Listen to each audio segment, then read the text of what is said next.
Hello, I'm Oliver Culling, and this is my 70s TV childhood.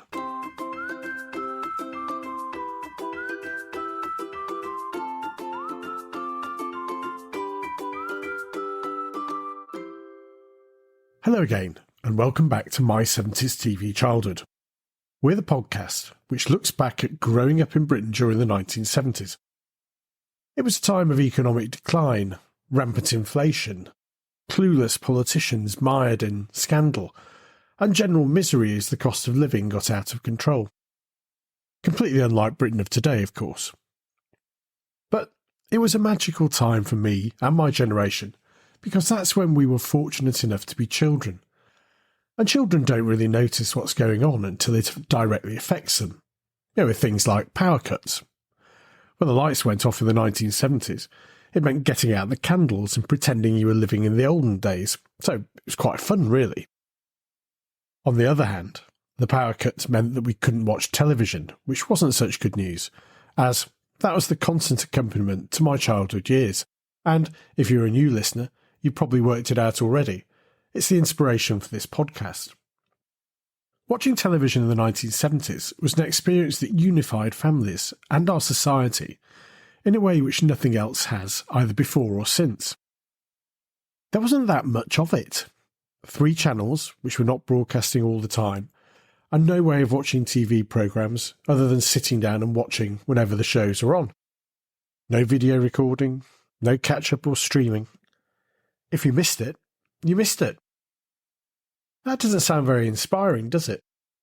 But for those of us who were there, watching on unreliable, often black and white TV sets, it was part of our shared experience, and, judging from the amount of feedback I get from listeners, I'm not the only one that thinks this.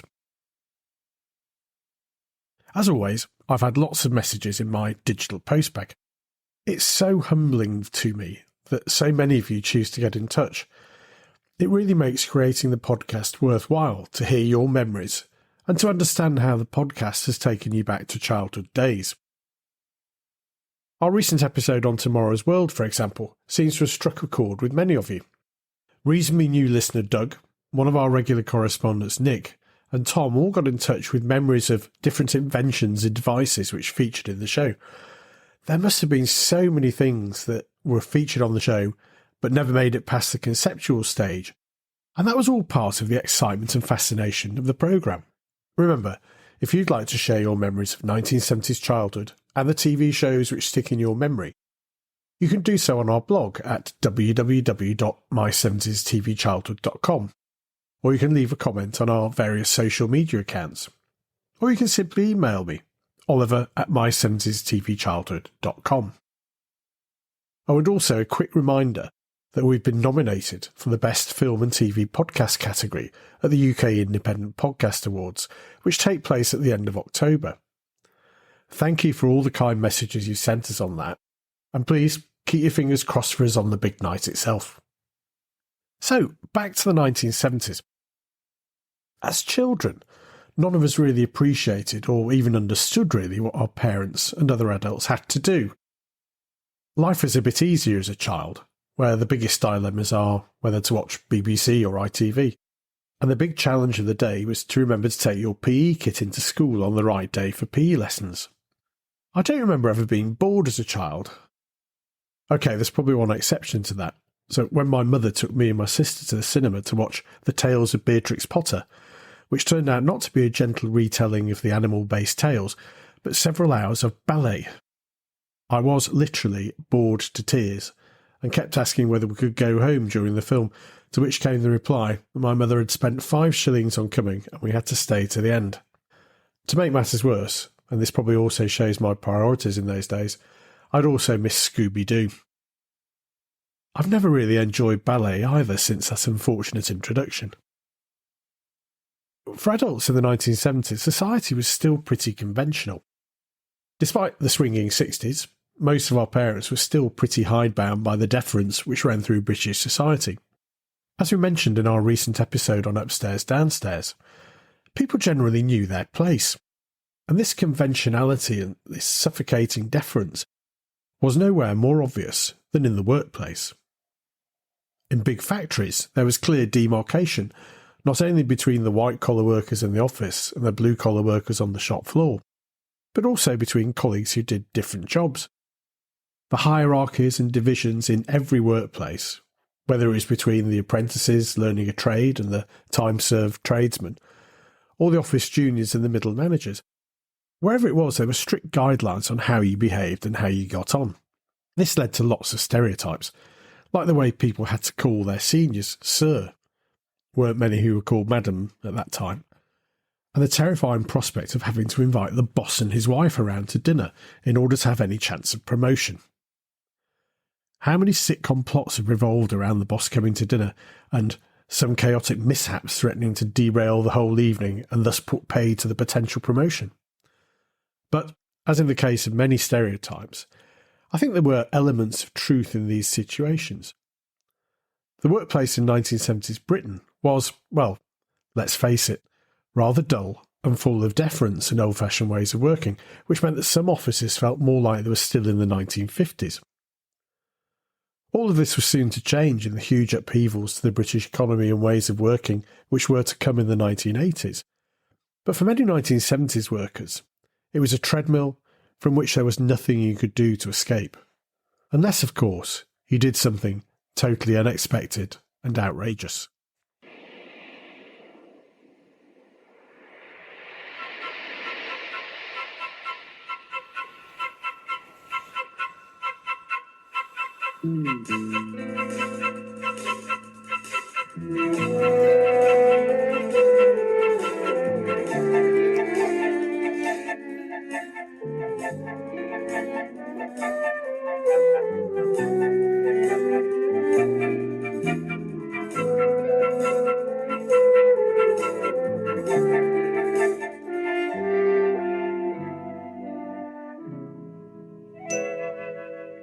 The fall and rise of Reginald Perrin portrayed the claustrophobic and stultifying workplace of the 1970s and one man's efforts to break out. The show was first broadcast in 1976 and remains one of the BBC's most loved and cherished comedies. Just hearing that theme music immediately makes me see the iconic opening sequence where Reggie runs down a pebble beach, taking off all his clothes, and swims out into the sea, all of which is done in speeded up motion. It was based on the novel The Death of Reginald Perrin, written by the author David Nobbs. Now, like many sitcom creators, Nobbs had originally been a writer for other shows and comedians. He was a writer on That Was the Week That Was of the 1960s, and a regular contributor to many of the great comedians of the day, like Kenneth Williams, Frankie Howerd, the two Ronnies and Les Dawson. I read the original book when I was a teenager, and it was an extremely dark comedy and very poignant, if not downright sad. Some of the plot lines in the book didn't make it onto the TV version, as they probably would have been too shocking, but I suggest you read it if you're a fan of the TV show. The show was yet another one which I remember vividly, even if I was probably too young to have been watching it, given the adult nature of some of the storylines. The show was brilliantly scripted, impeccably produced, and had a stellar cast. And for most viewers, the thing that set it apart was the star turn of Leonard Rossiter in the title role of Reggie Perrin. Now, as we noted in our episode on seedy sitcoms, Rossiter was already a big star in the UK after his appearances as Rigsby, the penny-pinching, lonely landlord in The Rising Damp. But this show helped to show his versatility as an actor, and I think it's one of his finest roles. So what was the show all about? Well, as I mentioned earlier, it plays upon the sheer boredom and pointlessness of certain elements of the workplace and associated activities like daily commuting. Our hero, or anti-hero, Reginald Iolanthe Perrin, lives in a commuter suburb of London on Coleridge Close, in a middle-class estate where all the roads are named after poets. He lives with his wife Elizabeth, played by Pauline Yates, and he works as a sales executive at Sunshine Desserts, a company which, well, sold desserts. The first episode sets the scene perfectly. It's a Tuesday, and we see Reggie having breakfast with his wife before leaving the house. As he walks out of the house, he shouts out hippopotamus when thinking of his mother-in-law, a sign of things to come. He leaves Coleridge Close, walking down Wordsworth Avenue and the other poet-named streets, before getting onto the train. He sits in the same seat every day, opposite the same man.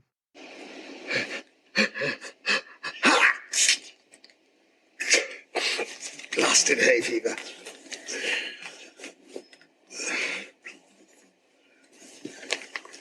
Have you got a tissue, Reggie? Ursula's forgotten. I'm sorry, Peter, I haven't. You can use my Venezuelan trade supplement.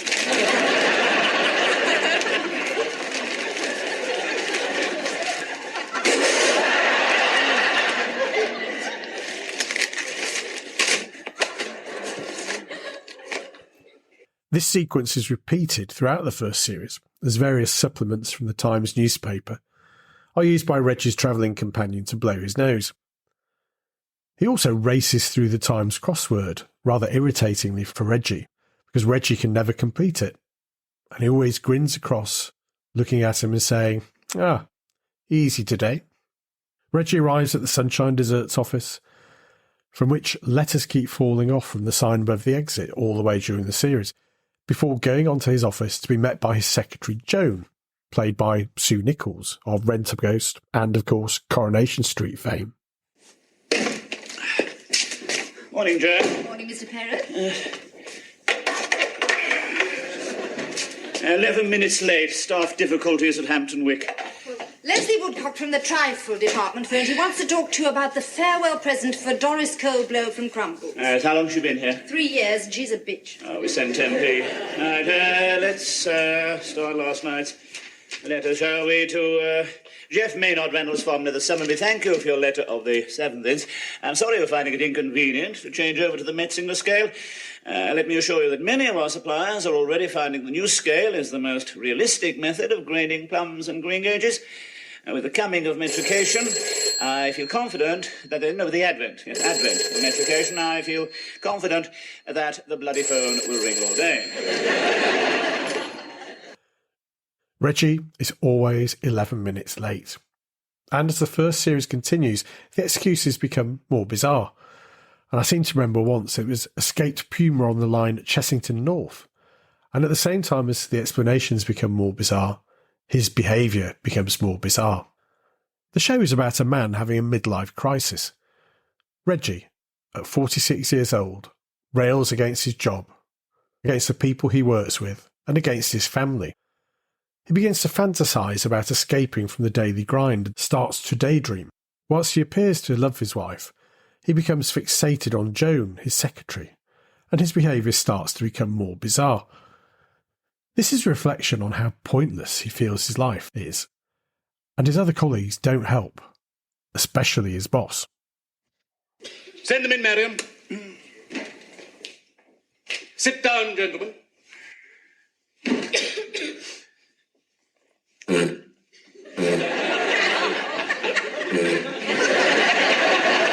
Sorry. I think it's the chairs, CJ. Most embarrassing. I must complain to the makers. Well, gentlemen, it's all stations go on this exotic ISIS project. The Pigeon Woman has put in a pretty favourable report. I didn't get where I am today without knowing a favourable report when I read one. Great. Super. So the next thing to do is to make a final decision about our flavour. CJ, played by John Barron, is a fantastic comic creation. He's bombastic, self-opinionated, and cruel, and brought to life wonderfully by Barron.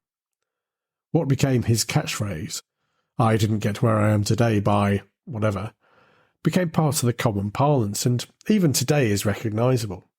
Along with Reggie, CJ employed 2 junior managers, Tony Webster and David Harris-Jones, whose standard response to any suggestion by the boss was, "Great, super." In fact, the show introduced lots of sayings into the language as well as these. Reggie's hapless brother-in-law Jimmy, played by the great Geoffrey Palmer, was prone to turning up at Reggie and Elizabeth's house requesting help of one kind or another.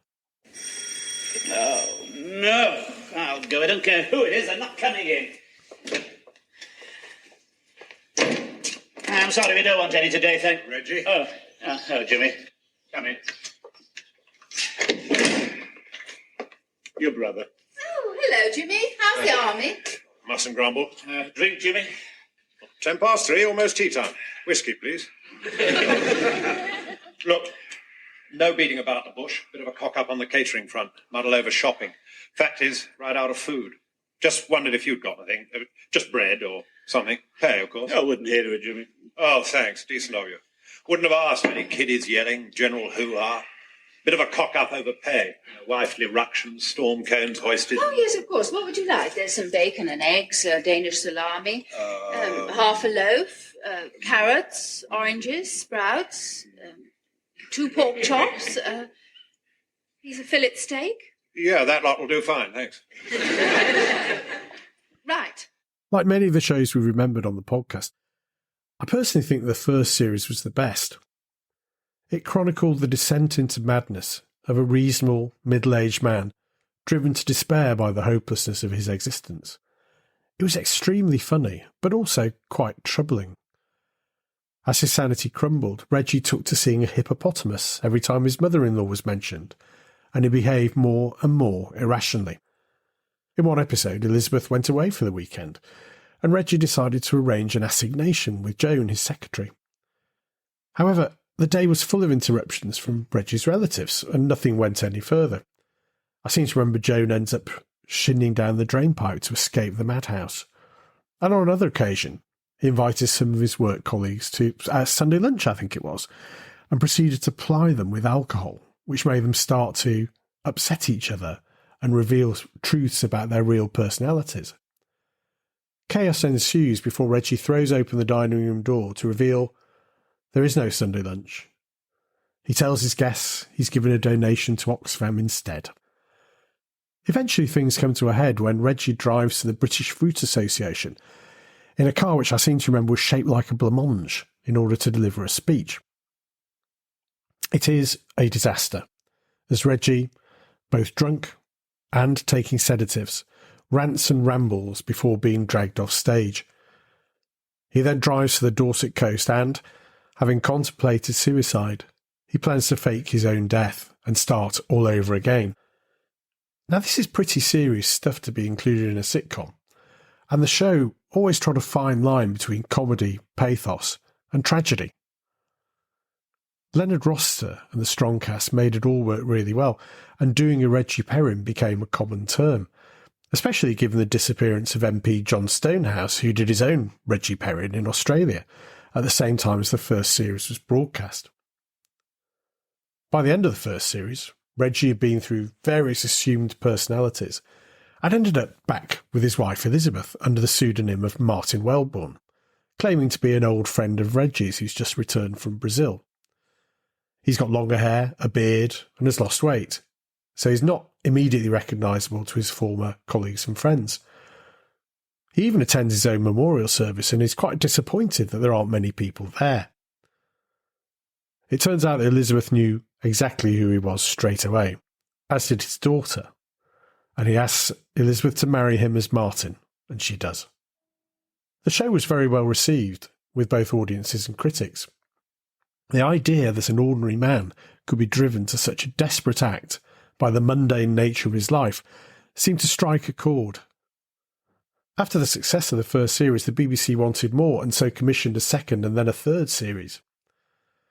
The second and third series, as I mentioned earlier, didn't work quite as well as the first for me. David Nobbs wrote books for each of them, as Leonard Rossiter wanted the series to be based on a literary source, and, like so many things, the original chemistry and purpose was a bit diluted as the writer and cast attempted to reproduce the success of the first series. In Series 2, Reggie reveals his deception and is sacked from his job at Sunshine Desserts.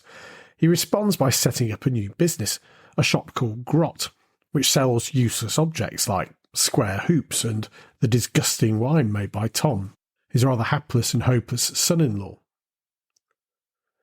Reggie is determined to behave absurdly in hopes that the business fails, but the odd products become highly sought after, and Grot becomes hugely successful.